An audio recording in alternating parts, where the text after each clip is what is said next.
là, toi? Voilà, pas sur moi, tu te mets là. Là, vas-y. Là, voilà. Bonjour les Dog Dancers, je suis trop contente de vous retrouver dans cette nouvelle vidéo. Enfin un tuto, ça faisait très longtemps. Et oui, c'est la rentrée, on est tous un peu dégoûtés de reprendre le travail, mais on est tous super contents de reprendre les challenges de danse avec ton chien. Et donc là, c'est la saison 2018-2019 qui ira jusqu'à juin. Donc j'espère que vous êtes ultra motivés parce que cette année, on va progresser, mais de folie quoi.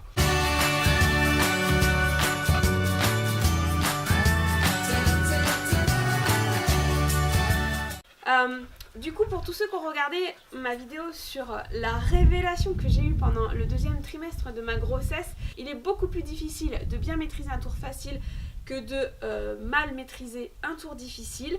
En fait, dans cette optique, je me suis dit, vu que j'ai travaillé le maintien de position dynamique tout l'été, pourquoi ça serait pas le challenge numéro 1 de la saison 2018-2019 de Danse avec ton chien.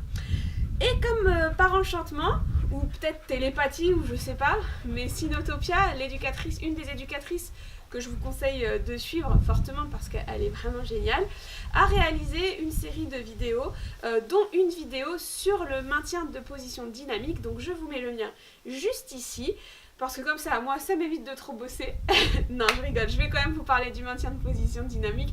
Mais je vous conseille fortement d'aller voir sa vidéo parce qu'elle est super bien faite, vraiment très bien expliquée, très bien illustrée. Enfin, le top, quoi.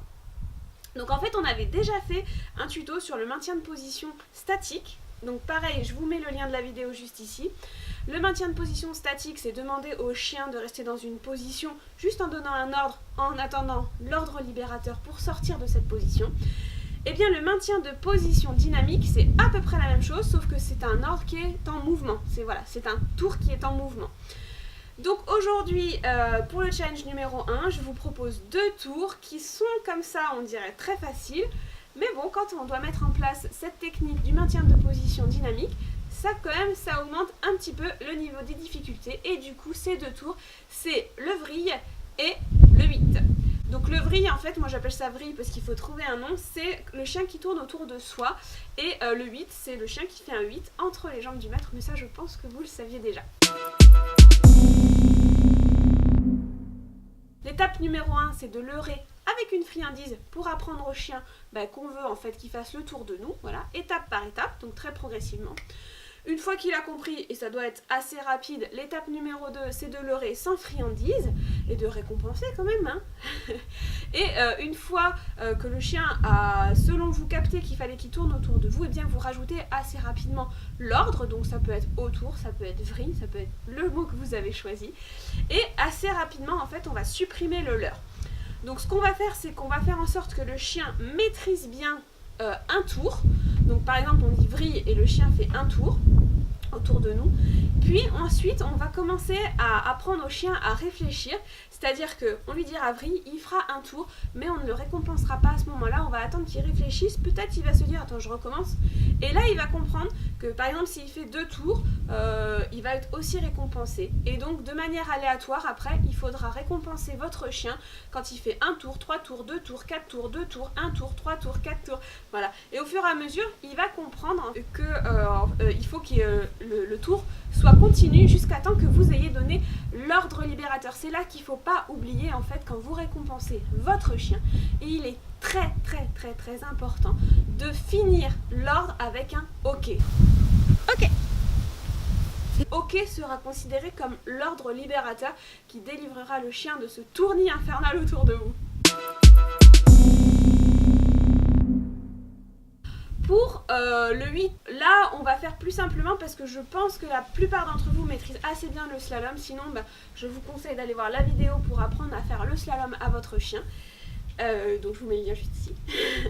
Et donc pour apprendre votre chien à faire le 8, eh bien vous avancez une jambe puis l'autre en fait et vous faites exactement le même mouvement que pour le slalom.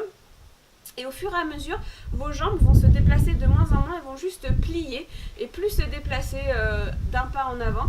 Et vous allez rajouter le mot 8 dessus. Et quand le chien aura bien assimilé que 8 c'est l'ordre pour vraiment qu'il fasse le 8 entre vos jambes, eh bien vous allez commencer à arrêter de plier vos jambes. Et donc l'ordre sera 8.